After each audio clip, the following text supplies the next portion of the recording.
Yan. Philippians chapter 4 verse 13. Okay? 1, 2, 3, go! I can do all things through Christ Jesus who strengthened me. Mamisan pa! I can do all things through Christ who strengthens me. Okay, hallelujah to your name, O God. Hallelujah. Lord, we continue to praise you. We continue, Father God, to lift your name on high, O Lord God. At apoy taday tingagundawa, O Diyos. Tingili sa may basan tinagtitingaan mi apo. Igbigan mi apo, awan ti mabalinan mi apo, naman kakatakan. Yes, awan apo ti kaya karamidin, O Diyos, nawan ka mangidalag kanyang Holy Spirit. Tapnon apoy taday tinagundaway. Agpatuloy at pakumbaba dito sa mga mo, Diyos. Agpakaramat kin ka, apoy taday tinagsanito, Diyos. Aramatan ng kasi ti paghayatang.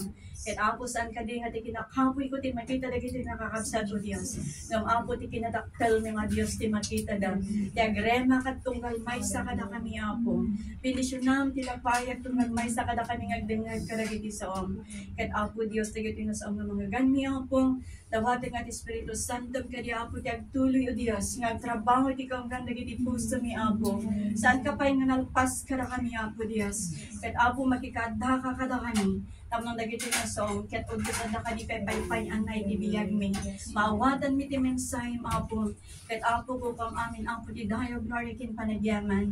Agyaman kami tapudula unay nga sikat ti Dios. Kamang ket apo ti pig sa tunggal maysa kada kami. Binisyonam tunggal lapayag agdengag iti ngal daw.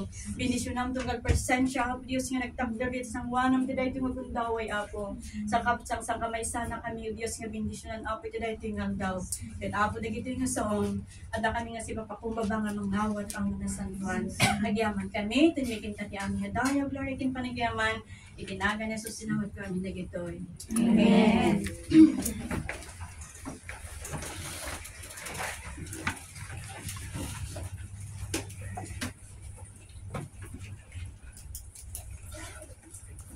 So the title of our message sa araw na ito is Lakas sa gitna ng labanan. Pigsa iti tenga iti laban. Laban kasi.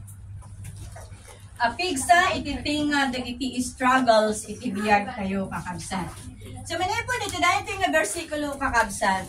Padasan tayo kadi nga imaginan imaysa nga bumarito nga ikarkarigatan na nga mangbagat iti maysa nga karton nga nadagsan. Kaya ito nga bumarito ket agpalalingutan nga mangbagat iti karton. Pero saan na nga maawid. Din pagamuan, din tayong tigayim na nga napigpig sa ng isuna, kinulungan na nga ng bagkat, at gumaan ang pasanin sa kanilang dalawa. So ang buhay po natin mga kapatid, ay katulad din nito, na punong-puno ng pasanin, di ba? Ang buhay po natin ay punong-puno ng pasanin, mga problema sa pamilya, problema sa trabaho, problema sa kapaligiran, lalo na ngayon na sabay-sabay yung bagyo, sabay-sabay yung earthquake, at saka yung kung ano-ano pang nangyayari sa ating kapaligiran. Ganon din sa mga tukso at hamon sa mga espiritual na buhay po natin. Kung nugitaan tayo kakabsat, no, agmay-maysa tayo nga mangibaklay ka na gitoy, itibukod tayo nga pigsa, saan tayo nga kabailan, di nga men? Itibukod tayo nga pigsa, saan tayo nga kabailan, no kasano nga ihandal, dagitoy nga problema, dagitoy nga pasanin, iti biyag tayo. Nga manipod iti dahito nga versikulo kakabsat, palpalagipan na tayo ni Apostol Pablo na hindi po tayo nag-iisa. Amen? Saan tayo magmaymaysa kakabsat? Ket tipigsa tayo saan nga magapo kadagiti bukod tayo nga magapo kini Apo Dios. Amen? So manipod iti dahito nga versikulo kakabsat. Amok nga popular kanya tayo amin dayto yan. Katuray pa dagiti saan nga makigimgimong mabalin ang muda dayto nga bersikulo, di ba? Kasi kadalasan makikita tayo kadagiti t-shirts. Saan lang nga kadagiti t-shirts? Uray pa kadagiti luglugan, di ba? At dadi nga nakamarka nga I can do all things through Christ Jesus who is strengthened me. Kadagiti luglugan, kadagiti luplupot, makita tayo dahito nga bersikulo kakabsat. Kat manipod iti dahito nga manipod iti libro ti Filipos kakabsat, iti sinurat ni Apostol Pablo daytoy, adda isuna iti pagbaludan. Okay?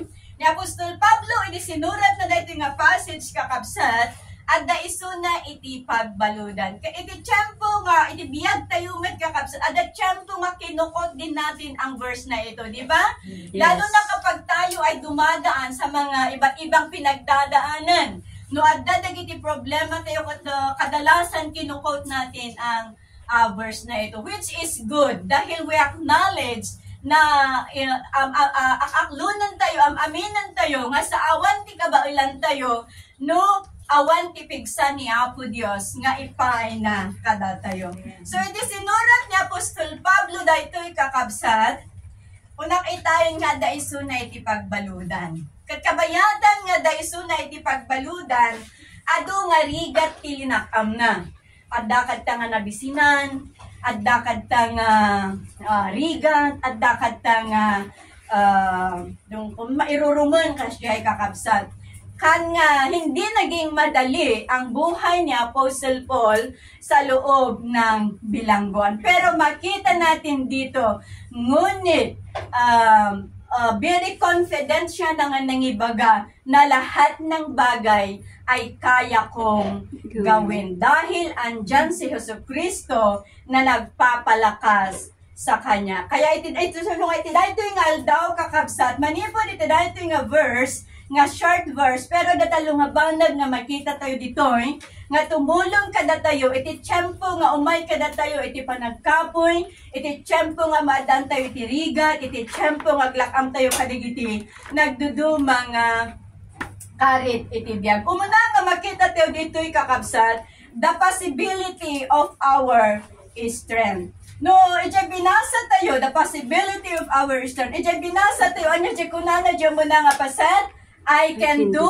all things. Okay? I can do all things. So makita po natin dito the possibility of our strength. Ni Apostol Pablo, kung nakita nga very confident, nga nangibaga nga mabalinak amin, dagiti banbanag. Kad iti kalaksidan, iti rigat ni Apostol Pablo, iti daunag ti pagbaludan, kung nakitayan nga, napigsa di confident na nga mangibaga, nga mabalinak amin, dagiti banbanag. No, ikitaan tayo dito, no, ikitaan tayo interpretasyon, dagiti tattao nga saan nga namati, manipod iti dito yung words, di ba? Dati yabyabang na kasyan. Sa interpretasyon ng mga hindi mananampalataya, siguradong ang yabang naman ito, di ba? Ganun? Ang yabang naman ito, kaslambot lasig siguro, kasla kasyan. Nga itibiyang tayo nga anak ni Apo Diyos, hindi po ito kayabangan. Kundi ito nagpapakita that we acknowledge that our strength comes from God. Nga mabalinan tayo amin dagiti banbanag nga ramidan. Gaputada ni Kristo nga mangmangtad, iti sirib mangmangtad, kadagiti kinapig sa tapnon iti kasta, kat mabalinan tayo amin dagiti banbanag. Iso dahito ti mangipakita nga adda ti panagtalog tayo ken ni Apo Dios. Amen? Nga adda da jay confident tayo nga ni Apo Dios saan na tayo nga baybayan, saan na tayo nga panawan. Ura iti tiyempo iti padas, iti tiyempo iti ragsak kinamay, iti tiyempo iti ladingit tinrigat, saan na tayo pulos nga baybayan ni Apo Dios ket maaramid tayo dagiti suamin nga banbanag agsipod iti bilag ti Apo nga ited na kada tayo. Yung kunana dito, I can do all things. Yung all things di jay kakabsat. Sana kayat nga sawen nga nakasali dagiti saan nga rumban. Okay? Haan nga nakasali dagiti, haan nga nasayaan nga banag. Nga mabalinan tayo amin dagiti so amin nga banbanag. Maaramidan tayo dagiti so amin nga banbanag. No adda tayo iti sidong ni Apo Dios. Amen? Mabagi we can do all things kapag tayo ay nakaangkla sa ating Panginoon. Amen. We can do all things kapag tayo ay nabubuhay sa standard ng Panginoon. We can do all things kapag tayo ay sumusunod sa kalooban at nais ng Diyos sa buhay po natin. Dahil sabi sa John chapter 15 verse 5, John chapter 15 verse 5, sapagkat kung hiwalay kayo sa akin, ay wala kayong magagawa. Apart from God, awan ti mabalinan tayo nga aramidan. So if we have that unwavering connection to Jesus, kakabsat, anumang kabigatan at anumang hamon ang ating pagdaanan, kaya nating lampasan sa tulong ng ating Panginoong Jesucristo. Amen? Si David, hindi nga makilaban kin ni Goliath. Imposible nga mga bak ni David, di ba? Ni David, bumarito laang idi, sangwin na ini Goliath. Iso nga idi nagpakada ni David kin ni Solomon, nga iso timang sango kin ni Goliath. Ay Saul pala, sorry. Ni Saul, ay bumbumaro kalaanghan mo nga kabailan. Tapos syempre, ni Saul, 9 feet tall. Tapos, halangan na tayag, dakil pa iti, bagina, malaksit iti dayta, hasang-hasa na siya sa digmaan. At walang laban na hindi niya naipanalo. Iso nga, dapat concern ni King Saul na baka maabak laang ni David. Nga man niya tikunan ni David. Iti dahil nga laban ni David, ito nga makita tayo nga saan nga nakadepende ni David, iti pigsana. Haan nga nagdepende ni David, iti bukod na nga kabailan. Hanya nagdepende ni David, ijay bukod na nga sirib. Saan nga nagdepende ni David, ijay bukod na nga aramidan. Ijay wagas na nga aramidan, kakabsat. Nga man niya ti kunani David, no kasano ti panang salaknib kanyak ni Apo Dios, idi nga pinarmok ko tulyon kin oso, kastamadlaan ti panang salaknib na kanyak, iti panang parmok ko iti daytoy nga, Philistines, kakabsat. So nga very confident ni David nga manglaban kin ni Goliath, agsipod taam muna nga tipigsana ket saan nga it nagapo iti bukod na nga bagi. Ngam di pigsana nga manglaban kin ni Goliath ket nagapo kin ni Apo Dios. So nga idi sinango na ni Goliath, pinaikot-ikot na dayeng palsiit na it kinibinalaan na ti maysa nga bato, pinaikot-ikot na bang. Isang bato lang ang tumama sa noon ni Goliath, bog patay. Di ba? Walang imposible sa Panginoon. There is always possible kung ang Panginoon ang kikilos sa buhay po natin. Di ba? Iso nga iti dahil tingal daw kakabsat, anyaman dagiti banag na problema tayo. Anya anuman ang mga bagay na atin pong pinagdadaanan. Problema sa pera, problema sa pamilya, problema sa ating trabaho, problema sa ating pananampalataya. All things are possible to God. Amen? All things are possible to God. There is always possibility of our strength na manggagaling sa Panginoon. May posibilidad ang tagumpay kapag tayo ay nakaangkla sa ating Panginoong Diyos. May posibilidad ang tagumpay kung tayo ay buong magtiwala sa ating Panginoong Diyos. May posibilidad ang tagumpay kapag lagi tayong nakadepende sa ating Panginoon. Through God's power, we can do all things. Amen? So, through God's power, we can do all things. May kadwa nga makita tayo dito yung verse kakabsat, the source of our strength. Anya dadya sa marunoy chay, I can do all things through Christ. Okay. Through Christ, ang pinagmulan ng ating lakas. Ang ating lakas po mga kapatid ay hindi mula sa ating sarili, kundi mula sa persona ni Kristo. Litek nga kunan. Sa Kanya lang natin matagpuan ang totoong kalakasan to face life difficulties, temptations, and trials. So makita po natin dito that through Christ, He empowers our weaknesses. Through Christ, He empowers our weaknesses. Basahin po natin sa 2 Corinthians chapter 12 verse 9. 2 Corinthians chapter 12 verse 9, sabi dito, each time He said, my grace is all you need. My power works best in weaknesses so that the power of Christ can work through me. So the greater our weaknesses and trials for Christ, the more grace God will give. Amen? The greater our weakness and trials for Christ, the more grace God will give. Upang sa ganun, may sa katuparan ang kalooban ng Diyos sa buhay po natin. His grace is always sufficient for us to live our daily lives, to work for Him, at upang matiis po natin ang pasakit at tinik ng ating buhay. Amen? Alam niyo ba na may mga tinik sa ating mga buhay? Meron. Ganon din ang verse na ito ay nagbibigay katiyakan na kapag tayo ay nanghihina, huwag mawalan ng pag-asa.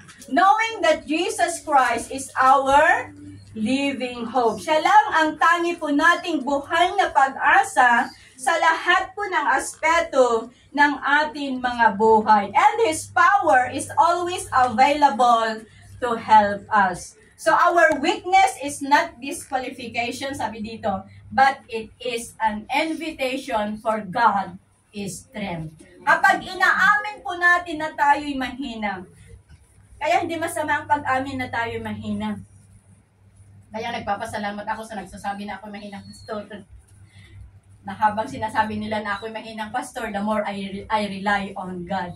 Na mas lalo akong nagdidepende sa Panginoon dahil aaminin ko talagang mahina ako, hindi ako mahina talaga ako, but God is strong. I am weak, but my God is strong. Nakapoy ang kakabsat ng Diyos, isuti mang papigsa, and I acknowledge na lahat ng mga bagay na kaya kong gawin ay nagmumula sa ating Panginoong Diyos. Kaya our weakness is not disqualification, but it is an invitation for God's strength. So, paano tayo papalakasin ng ating Panginoon kapag inaamin na natin tayo ay malakas, no? So, we need to acknowledge that we are weak, but He is our God, that He is so strong sa amin pong mga buhay. So, through Christ, He encouraged our heart. Through Christ, He encouraged our heart. Joshua chapter 1, verse 9, "This is my command, be strong and courageous. Do not be afraid or discouraged, for the Lord your God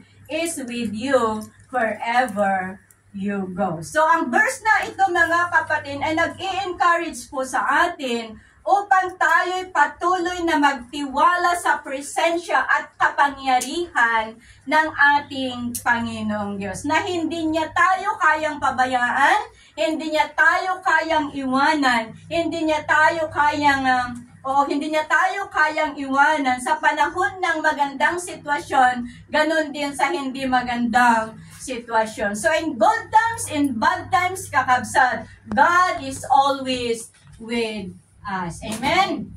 So through Christ, He enable our services. Sa kapangyarihan ni Jesucristo, pinapalakas at pinapatibay tayo sa ating paglilingkod. Because apart from Him, we can do nothing. Ang lakas at kapangyarihan ng Diyos ay siyang nagpapatibay, nagpapalakas sa atin upang mapatibay ang ating paglilingkod at mapaglingkuran din natin yung mga ibang kapwa nating mananampalataya at mapaglingkuran din natin ang ibang tao. Amen. Dahil hindi natin kayang paglingkuran ng ibang tao kung hindi ang Diyos ang nagbibigay sa atin ng kalakasan, nagpapatibay sa atin ng loob. Ay, alam niyo yung isang J. Gloves, J.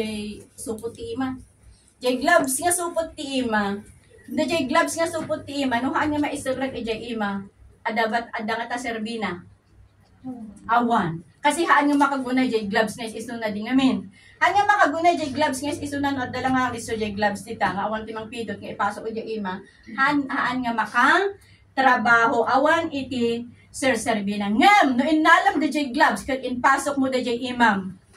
Kabailan nan iti, agtrabaho, kabailan nan ti agunay kasi, adan DJ Imam nga mangi, guide, nga mangi mangusan. So, ibig sabihin kakabsat, tayo ang gloves at ang kamay ay si Jesucristo. Na wala tayong kayang gawin kung wala si Jesucristo na siyang mag-guide sa atin, na siyang maglilid sa atin, na siyang magtuturo sa atin kung ano yung dapat po nating gawin. Di ngamin, kakabsat. Iso nga tiglabs, kat napatigmat, nga uray no, napatigtiglabs tano, agdalos ka ti CR, at masapol nga aglabs ka, ngam siya kung agdalos ak CR, el balay, may kaanak ka aglabs. Hanwat unay ngamin nga narugit. Yeah? So, tatatlo lang naman kaming gumagamit. Pagkatapos ko na lang maglinis, todo sabon. Todo sabon na may alcohol. So, tiglabs kakabsat, no saan bunga isirret ya imam awan iti serbena. So, datayo dajay glabs kat dajay ima isuni Apo Dios. Nga awan ti mabalinan tayo nga ramidan, no awan ni Apo Dios. Nga mangigiya kada tayo kadagiti banag nga aramiden tayo kakabsat. Isu nga kakabsat, amok nga tunggal may sa kada tayo, kat agdibiyag tayo, iti pigsa nga magapukin ni Apo Dios. Haan nga iti bukod tayo nga pigsa. Amen? So kung may pinagdalaanan tayo, ang kalakasan ng Dios ay sapat para sa atin. The last one is the purpose of strength. Ang layunin ng lakas. So sabi natin kanina, I can do all things. Pangalawa, through Christ. Pangatlo, who strengthen me. Sino na dyan mang papigsa kada tayo ni Apong Hesu Kristo. So hindi po tayo pinagkalooban ng Diyos ng lakas o kalakasan para sa sariling kapakanan. Ngunit pinapalakas na binibigyan tayo ng kalakasan ng Panginoon upang siya ang maitaas, upang siya ang mabigyan ng kapurihan sa atin pong mga buhay. So God gives us strength to endure hardships, including trials, persecution, and suffering. Basahin po natin sa John chapter 16 verse 33. At dadya kantak dito yung we have overcome. John chapter 16 verse 33. I have told you all this so that you may have peace on me. Here on earth you will have many trials and sorrows, but take heart because I have overcome the world. Amen? Ang mga pagsubok sa buhay ay walang pinipiling oras. Ayan? Ti panubok iti biyag tayo kakabsat, ket awan ti pilpilyon na nga oras. Ti panubok iti biyag tayo kakabsat, ket saan na nga pilyon, dayjay aldaw, nga panaglanding na iti biyag tayo. Awan iti bulan nga pilpilyon na, awan mo ti tawon nga pilpilyon na, no kaano nga sumangbay, day nga panubok, iti biyag tayo. Imbag pa dayjay wither, taada jay kun natin yung wither. Oh, wait. At dati kun natin yung wither forecast. So, no kun natin jay wither forecast nga, adati bagyo nga sumangpet. At least masaganaan tayo nga adda iti bagyo nga talaga-laga. Hopefully katawan ti wither ti pa nagsurvey na dito yan. Ti wither ti pa nagsurvey na gini Apo Diyos. Ngam ti problema kakabsat, awan iti problem forecast. Yan? Nga mangibaga, no kaano nga aglanting, dayjay problema, no kaano nga aglanting, dayjay panubok itibiyag. Dayjay pagsubok itibiyag tayo, kat sumangpet, dumating sa panahon na hindi po natin inaasahan. Kaya ano ang gawin po natin? Kailangan po natin sa bawat araw ng ating buhay, through God's strength. Amen. Dapat maging matatag tayo nang sa ganun, pagdating ng pagsubok, ay kayang-kaya po nating i-handle sa pamamagitan ng lakas at kapangyarihan ng ating Panginoong Diyos. Okay? Ni Apo Diyos, uray tupay iti weather forecast, ket no daduma kat agkamali din amin. Kasi unpredictable matla ang ti weather kakabsat. Nilang Apo Diyos iti makaammo, ti mapag-isuos-us to nga lagay ng panahon. Nilang Apo Diyos ti makabalin nga mang control kadagiti paspasama kakabsat. Iso nga ti problema, sumangbay iti biyag tayo, iti gundaway nga saan tayo nga ekspektaran. Mabalin nga ti dahil nga daw akat katawa tayo nga madamdama at sumangbay nga panlubog iti biyag kakabsat. Iso nga saan tayo nga mapakpakadaan. But the Bible reassures us that through Christ we have that peace and courage to endure hardship of life. At dahil itipigsa ni Apo Dios nga mangtulong kada tayo tapnon dagito nga panubog ket mapagbaligyan tayo anyaman nga oras, anyaman nga aldaw, ken anyaman nga bulan nga sumangpot iti biyag tayo. Ang tagumpay ni Kristo guarantees our spiritual triumph and security. Amen? So, the next one is God gives us strength to serve others. Binibigyan tayo ng kalakasan upang mapaglingkuran po natin ang ibang tao. Basahin po natin sa Galatians chapter 5 verse 13. Galatians chapter 5 verse 13, "For you have been called to live in freedom, my brothers and sisters, but don't use your freedom to satisfy your sinful nature. Instead, use your freedom to serve one another in love." Okay? Ito ay panawagan ni Apostol Pablo na ang kalayaan po natin dapat ay ginugugol po natin sa kalooban ng Diyos. Hindi po natin gawing lisensya ang kalayaan na binigay ng Diyos upang gawin po natin yung mga sarili po nating nais. Tapos aramidang tayo, dagiti kabukbukudan tayo nga wagas, ken panggap. Ngam dahil kalayaan ngayon to niya po Diyos kakabsat. Usaran tayo tapnon iso ti mapadayawan.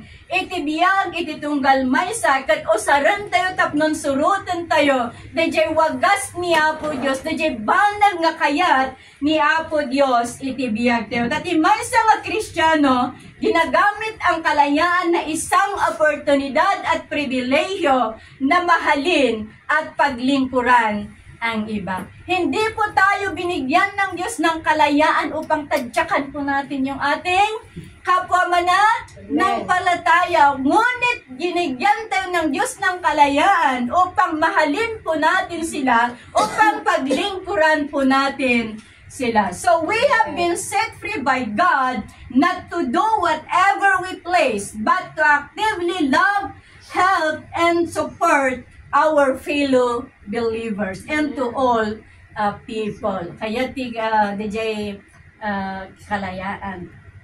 Hiwaya-waya tayo kakabsat. Kat saan tayo nga usaran, iti kabukbukudan tayo nga pagsayaatan. Ngam dayta nga waya-waya kat usaran tayo tapno ni Apo Dios iso iti maidayaw iti biyag tayo. Tulad halimbawa iti maysa nga sundalo. Iti maysa nga soldado nga sinanay kat inikanda iti armas. Tingamin, kapag na-train na DJ soldado kay ikanda iso da iti armas. Ngam handa nga inikanda DJ soldado iti armas tapnon usaran na nga maturog. Yeah? Ngam inikanda DJ soldado iti armas tapnon usaran na nga lumaban iti jay laban nga naikadeng nga para kenkwana. So kahit nangard nga saon nga dayjay nga pigsa nga ento niya po Diyos kada tayo san tayo mat nga usaran tapnon dadaalan tayo dayjay pada tayo nga tao ngam dayjay nga pigsa nga ento nagapo kini Apo Diyos dayjay pigsa ken waya-waya nga ento ni Apo Diyos kat usaran tayo tapnon iti kasta ni Apo Diyos lang ti maidayaw iti biyag tayo. Nga iso lang ti maitanok iti biyag tayo. Nga iso na lang iti mapadayawan, when mapadayawan iti biyag tunggal maysa kadati. Amoy nasaysaya dadya agserbing ang dadya masirbiyan. Nasaysaya dadya tumulong ang dadya matol. Receiving. Amoy so ito iti prinsipyo ni Lolo ni Eber. So, na ito yung prinsipyo na masaysayaat nga tumulong kay tipadang nga tao kaysa di jay matultulungan. Iso nga uray no agawan din jay dagana. So, na ito yung prinsipyo na iso nga ni Father ko talaga nga naulimat katatalnalatan. Ngayon, so, na ito yung mas matawtawid kung samet. Matawtawid kung samet. Nga biblically, so, na ito yung it's better for you to give than to receive. Nasaysayaat nga si ka ti tumulong kaysa isi ka di matulungan. Nasaysayaat nga si ka iti agsirbing si ka iti maserbian kakabsat. But of course, with good intention. Yeah? With good intention, with serve with sincerity and wholeheartedly. Okay, next, God gives us strength to overcome obstacles. Inikan na tayo ni Apo Diyos iti pigsa, tapnon mapagbaligan tayo dagiti laped, nagdudumang laped, iti biyag tayo. Ibasahan tayo ti Isaiah chapter 41 verse 10. Isaiah chapter 41 verse 10, Fear not, for I am with you. Be not be dismayed, for I am your God. I will strengthen you. I will uphold you with my righteous right hand. And our Christian journey, hindi po kailan na maraming obstacles along the way, di ba? Ado dagiti laped, ado dagiti siit, iti pagnaan tayo, kas makipagbagna tayo kini Apo Dios. Kaya duma dagiti nga laped kakabsat, isuda iti manghinder, wenno isuda iti manglapid kada tayo nga dumakkel iti panagserve. Isuda iti manglapid kada tayo tapnon malakpidan. Dadya idadakkel tayo iti panagserve kini Apo Dios. Isu nga daduma kadagiti Kristiyano ket agbalbalinda nga istagnan. Kasi nalalapidan di jay dalan da nga dumakkel, handa nga maikat di jay da ay lapad tapnon no dumakkel. Da spiritually, minsan kapag tayo ay iti spiritual nga biyag tayo kakabsat, kahit gusto nating lumago, kung hindi po natin kayang tanggalin, hindi natin kayang hantay nga kabailan nga ikaten, di jay lapad tapnon dumakkel tayo, saan tayo nga dumakkel. Amoy DJ Lugan nga magnay ti maysa nga lalo na nung di kalsada ket one way laan. Tapos adda tinakaharang ijay samwanan na. Saan nga makamove forward dayta? Saan nga makaabante? No haan nga maikat dijay nakaharang. Iti biyag tayo nga na spiritual kakabsat. No maminsan saan tayo nga ma-realize nga isu nga saan tayo nga dumakkel iti panagserve gamin adda iti nakaharang kakabsat, adda iti nakaharang nga gapuna nga rason no apay nga saan tayo nga makaadang iti paabante ngem addan nga nakaistagnan tayo no hadin no tiayan tayo ijay tayo anya dagiti nga lapet kakabsat no dadduma isu ti kinasukir tayo no dadduma adda iti hate kadagiti puso tayo no dadduma tayo nga maikat ti hatred iti puso tayo kakabsat no dadduma adda iti pride ken no dadduma adda iti unforgiveness kadagiti puso tayo ket no iti spiritual nga biag tayo kakabsat no dagitoy nga bambanag ket adda iti kaunggan iti puso tayo imposible nga nga dumakkel tayo iti panagserve. Imposible nga makaaddang tayo iti panagserve. Imposible nga makaabanti tayo iti panagserve. Malaksid no katan tayo dagito nga banbanag. Putudan tayo nga maminpinsan. Tapnon iti kasta ket makaabanti tayo. Ket marikna tayo DJ panagdakkel iti na espirituan nga biyag tayo. Ngam saan tayo nga mabalinan nga aramidan dagitoy. No saan tayo nga dawaten iti tulong nga magapo ken ni Apo Dios. Amen. So iti tiempo nga dagitoy nga iti tiempo nga dagiti kastoy nga mapasaran tayo kakabsat.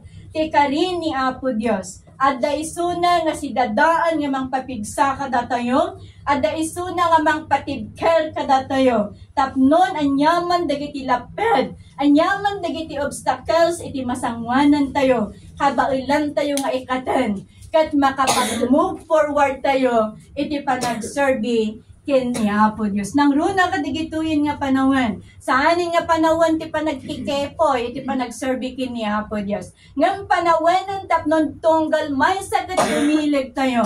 Panawanan tapnon ag-focus tayo iti panagserve ken ni Apo Dios. Despite nga adu dagiti negativity around us kakabsat, ngam ikarigatan tayo nga umadang nga dumakkel iti sanguanan ti Apo. Ikarigatan tayo nga move forward iti journey tayo kas maysa nga Kristiyano. Ikarigatan tayo nga agtulnog ken ni Apo Dios. Tani Apo Dios isulang ti masapul nga pagtulnugan ti tao, pagtulnugan tayo. We will obey God rather than man kakabsat. Isong aramidon tayo dagiti obstacles iti dalan tayo kakabsat. Maikat dayta babaan iti bilag ni Apo Dios. Ngam no agpanuray tayo iti agrilay tayo lang ti bukod ti ang pulos nga maikat. Ngam no agrilay tayo iti bilag ti Apo. Dagitang obstacles iti dalan tayo maikat ket makapag-move forward tayo. The last one is God gives us strength to honor Him. Ikana tayo ni Apo Dios iti pigsa tapnon no dayawan tayo. Tapnon mapadayawan iso na. Iti Mark chapter 12 verse 30. Mark chapter 12 verse 30. Love the Lord your God with all your heart and with all your soul and with all your mind and with all your strength. May isang nga panggap ni Apo Dios kakabsat, iso nga ikan na tayo itipigsa iti tunggal aldaw iti biyag tayo, tapnon mapadayawan ti Dios nga nang parswa kada tayo. Amen? May nga panggap no apay nga ikan na tayo ti Apo itipigsa iti inaldaw, tapnon ni Apo Dios lang ti maidaydayaw ni Apo Dios lang ti maitagay iti biyag ti tunggal maysa. Tasan tayo nga makapagdayaw no awan iti pigsa tayo kakabsat. Saan tayo nga makapagdayaw no awan ti pigsa. Isu nga ikan na tayo ti Apo iti pigsa iti tunggal aldaw, tapnon maitagay tayo isuna, mapadayawan tayo isuna, ket isula iti maitantanog iti biyag tayo. Isu nga yatan nga kakabsat, with all our heart, with all our mind, soul, and strength, let's magnify God, exalt Him, glorify Him, and worship Him in Spirit and in truth with all our strength. Amen? So nga, dagitipigsa tayo, saren tayo, tapnon, maidayaw tayo ni Apo Dios, tapnon padayawan tayo ni Apo Dios, nga mga ayat unay kada tayo, nga isot ng parswa kada tayo, kaisot ng tad iti waya-waya kada tayo, tapnon aramidan tayo, surutan tayo, dagiti banag, nga pagayatan na iti biyag tayo. Ang Philippians chapter 4 verse 13 ay hindi lang po ito pang motivation, kundi ito ay pangako rin ng ating Panginoong Diyos. Amen? Pangako ng ating Panginoong Diyos na kapag parang imposible ang buhay at sitwasyon, alalahanin po natin ang posibilidad that we can do all things. Amen? Through Christ, we can do all things. Kapag tayo ay hihinang-hihina, alalahanin po natin ang pinagmulan ng kalakasan, na walang pinagmulan ng kalakasan po natin, kundi ang ating Panginoong Hesukristo. At kapag tayo pinapalakas ng Panginoon, tuparin natin ang pakay ng Diyos para sa kanyang kalwalhatian, at upang sa ganon, siya lang ang maitaas sa buhay ng bawat isa. Meron akong nabasa, sabi ni Joyce Meyer, when life is hard, the enemy whispers, you can't do this. Okay? When life is hard, the enemy whispered, you can't do this. But, yung tema natin nung last Sunday, dakil nga ba nagdajay, but ititing nga. But God says, yes, you can, yes, you can, through Christ Jesus, who gives you strength. Kasi, di ba, nung mapansin nyo kadagiti bukod tayo nga bagi, kapag nag-susulpiti tayo nga, ano nga kabailan, di ba, no, kasi lang nga, karkaro nga, pababaon ni Satanas, DJ confident tayo, di nga men. Iso nga, kung na dito, kaya, no, aday ti panuno tayo kung saan tayo nga kabailan, ara sa asa na ka ni Satanas, tapno no, ano ba yun, sugsugan na ka nga ibaga na, saan mo kaya, nga ni Apo Diyos ko na kayam dayta, gaputan da ni Kristo, nga mang patiksa, ken ka. So, ngayon nga kakabsat, iti da ito nga gundaway, anyaman dagiti banag nga dadagsan tayo, anyaman dagiti banag nga pinagdadaanan tayo, anyaman dagiti banag nga kahinaan tayo kakabsat, isuko tayo kini Apo Dios. Kanila ang Apo Dios ti makabalin nga magpapigsa kada tayo, itibiyag tayo literal, ang runaan na itibiyag tayo na spiritual. We can do all things through Christ who gives us strength. So agtalgad tayo itipigsa ti Apo, agtalgad tayo itipigsa nga ipain na kada tayo, ket dayta nga pigsa kakabsat, aramaten tayo, tapno ni Apo Dios ti maitagtag ay iti biyag tayo madaydayaw iti Apo. Kahit kung dumawat iti dispensar kakabsat, iti